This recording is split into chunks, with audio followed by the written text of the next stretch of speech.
Assalomu alaykum qadrli ustozlar. Demak, bugungi darsimizda ERP maktab platformasi orqali xodimlarni, o'qituvchilarni ishga olish va ishdan bo'shatish haqida gaplashamiz. Demak, buni qanday amalga oshirish haqida hozir tushuntirib beraman. Demak, birinchi bo'lib ustozimizning ma'lumotlarini olib olamiz, ya'ni xodim ma'lumotlarini yozib olamiz. Demak, familiya ismi, sanasi, sababi. Demak, buning uchun birinchi bo'lib biz kadrlar hisobiga kiramiz. Bitta mana xodimni ishga qabul qilish degan bo'limni tanlaymiz. Va biza yaratish tugmasini tanlaymiz.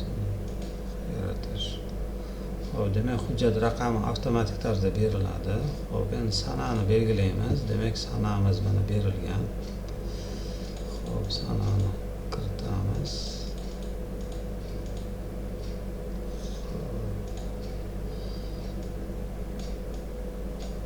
Mazmuniga yozamiz. Nima sababligini.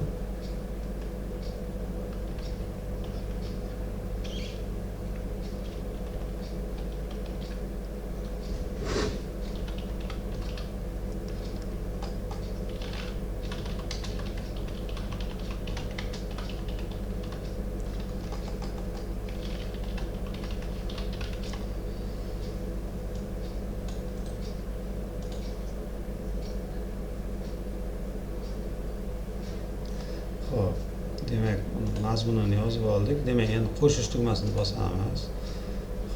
Bu yerda tayinlash turini tanlaymiz. Ishga olish yoki bo'shatish tanlaymiz.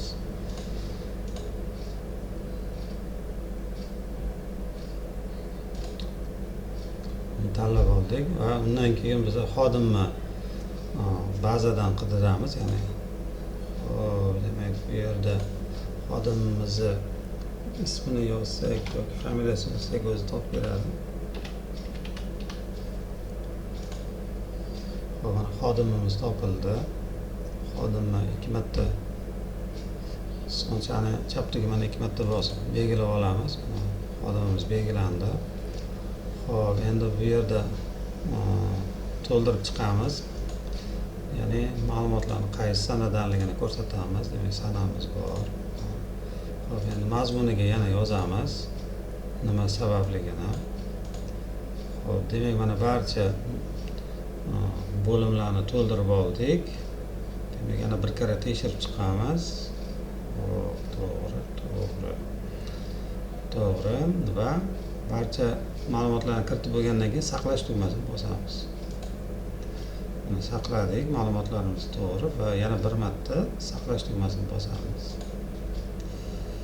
Bizada mana saqlanadi va shu saqlangan buyrug'imizni topib olamiz. Demak, eng oxirida bo'ladi. Mana bizada mana so'zdan turibdi.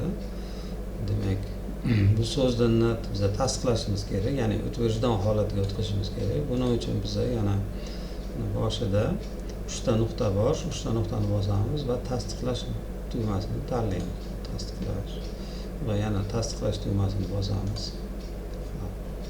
Va bizada mana hozirgi yaratgan hujjatimiz tasdiqlandi va xodim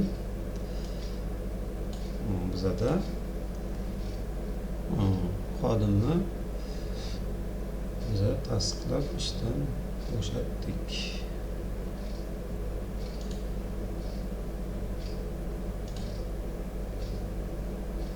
Demak, tushunarli bo'ldi deb hisoblayman ustozlar. Sog' bo'ling, salomat bo'ling.